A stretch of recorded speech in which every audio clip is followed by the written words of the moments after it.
नमस्कार. आज आपण जाणून घेऊया कलत्र, भार्या, जाया, दारा. स्त्रीला संस्कृतमध्ये विविध नावे का आहेत? कलत्र.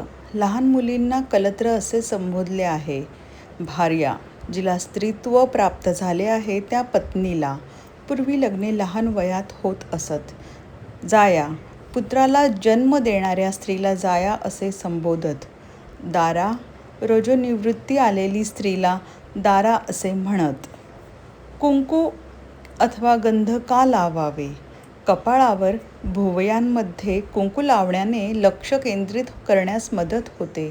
रोज त्या ठिकाणी ठराविक ठिकाणी दाब पडण्याने तिथला रक्तप्रवाह नियमितपणे प्रवाही होतो. डोके शांत थंड राहते. कुठलीही गोष्ट एकाग्रतेने करण्यात आपली प्रगती होते. कुंकूबरोबर आपण हळदही उगाळून लावली जाते. जेणेकरून औषधी हळदही भुवयांमधील जागी शोषली जाईल आणि तिचेही फायदे प्राप्त होतील. पंचमहाभूते आणि हाताची बोटे. तत्व, बोट आणि अवयव.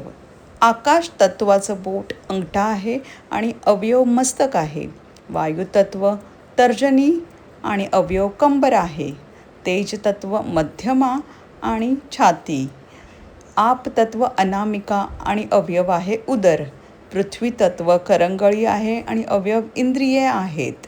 आहार 3 प्रकारचा आहे, सात्विक, राजसी आणि तामसी. आपण यापैकी जसा आहार करू तसे आपण बनू आणि तो देखील किती लागतो तर हाताच्या ओंजळीत जितके मावेल इतका.